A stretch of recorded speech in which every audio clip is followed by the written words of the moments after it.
1967 பிப்ரவரி மாதம் கடப்பாவில் கேம்ப்பு. அனந்தானந்த சுவாமிகள், நான் பெரியவா 3 பேர் உட்காந்து ஒரு கிரந்தம் எழுத வேண்டியிருந்தது.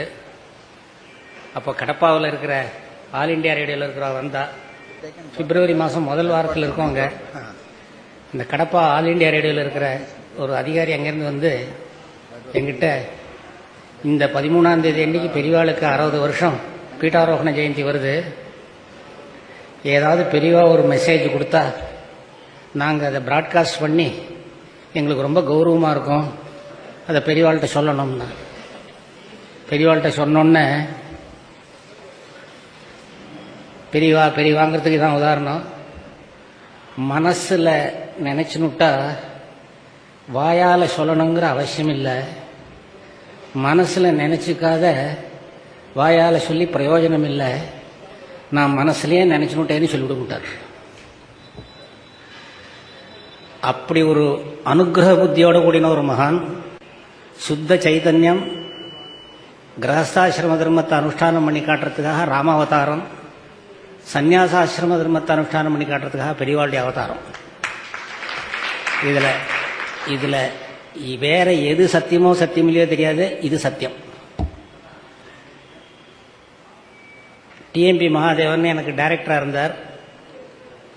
நேஷனல் புக் ட்ரஸ்டில் சங்கராச்சாரியாவை பற்றி புஸ்தகம் எழுதுங்கன்னு சொன்னால் எழுதினார். இந்த மேனுஸ்கிரிப்டை பெரியவா பார்த்து அனுகிரகம் பண்ணிட்டா தேவையில்லைன்னார். 68ஆம் வருஷம் ராஜமகேந்திரவரம் கேம்ப்பு. பெரியவா கையில் ஒரு காப்பி, நான் கையில் ஒரு காப்பி வச்சுட்டு இருக்கேன். பெரியவர் பார்த்துட்டு வரார், சொல்கிறதெல்லாம் திருத்திட்டு வரேன். படிச்சுட்டே இருந்தவர் அப்படியே கீழே வச்சார் பேப்பரை. சொல்றார், பகவத்பாதாள் அம்மாவுக்கு கிருத்தியம் பண்ணார், சாஸ்திரத்துக்கு விருத்தமாக இருந்தாலும் நான் கிருத்தியம் பண்ணுறேன் அப்படின்னு சொல்லியிருக்கு. சொன்னார், ஆஹா என்ன மாத்திருபக்தின்னு இருந்தது அதில். பெரியவர் சொன்னார், பகவத்பாதாள் சாஸ்திரத்தை மீறினதும் கிடையாது, மீறேன்னு சொன்னதும் கிடையாது. திருப்பி சொல்கிறேன் இந்த வார்த்தையை, பகவத்பாதாள் சாஸ்திரத்தை மீறினதும் கிடையாது, மீறேன்னு சொன்னதும் கிடையாது.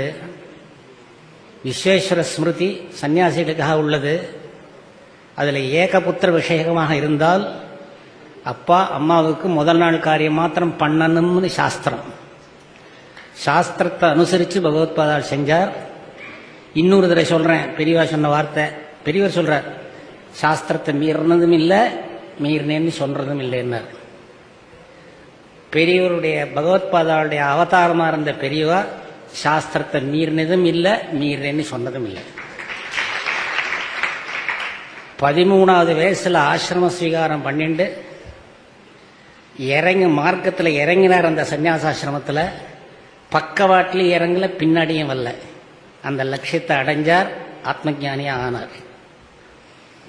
அவர் நிலைமைக்கு யாராலையும் ஏற முடியல. இன்னொருத்தர் நிலைமைக்கு அவரால் இறங்க முடியல. ஆனால் சகல ஜீவராசிகளும் இந்த ஜென்மா இல்லை, ஏதோ ஒரு ஜென்மாவில் தன் நிலையை அடைஞ்சோன்னுங்கிறதுக்காகத்தான் 13 வயசுலேருந்து பிரயத்தனப்பட்டார். வேதாந்த மார்க்கத்தை அவர் போடலைன்னா இன்னைக்கு ஆண்டி நிறுவு கிடையாது, ஷஷ்டியத்தை பூர்த்தி கிடையாது, ஒன்றும் நடக்காது லோகத்தில். அந்த மாதிரியான ஒரு காரியங்களை மகான் செஞ்சு முடித்தார். ஒரு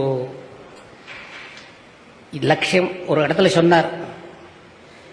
இப்போ எனக்கு போட்டிருக்கிற விஷயத்துலேருந்து தாண்டி போகிறேன்னு நினைக்கக்கூடாது. நீங்கள் காக்கிநாடாலேருந்து ராமச்சந்திரபுரம்ங்கிற ஊருக்கு போகிறார், பல்லாக்கில் போயின்னு இருக்கார். பெரியவர் சொன்ன வார்த்தையை சொல்கிறேன். நம்ம சூரியனை நோக்கி போயின்னு இருந்தால் நிழல் நம்ம அறியாத பின்னாடி வரும். இதை விட்டு நிழலை பிடிக்கணும்னு திரும்பினேன்னா நீ போக போக நிழல் போயிட்டே இருக்கும், நிழலை பிடிக்க முடியாது. சூரியனை நோக்கி போயிட்டு இருந்த மார்க்கத்திலேருந்து திரும்பினோங்கிறதா மிச்சப்படும்.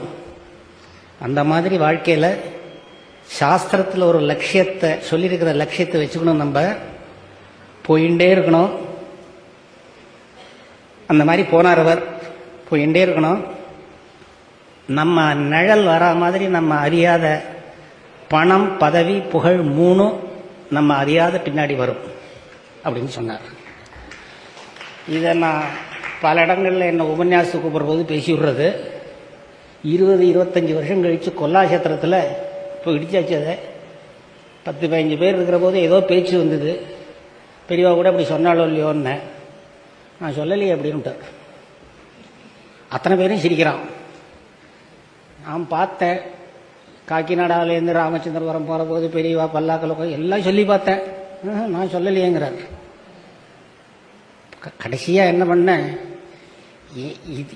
எனக்கு இது தோணி இருக்காது, பெரியவாளை தவிர வேற சொல்கிறதுக்கு எனக்கு வேற கிடையாது யாரும் அப்படின்னு. அதுக்கு சொல்லலை, லட்சியத்தை நோக்கி போயிட்டு இருந்தா பணம் பதவி புகழ் மூணும் வாண்டாம் வாண்டான்னு சொன்னாலும் வருவேன் வருவேன்னு திறத்திண்டு வரும்னு தான் சொன்னேன். அந்த எம்பசிஸை விட்டுட்டியா நீங்க? இதுதான் பெரிய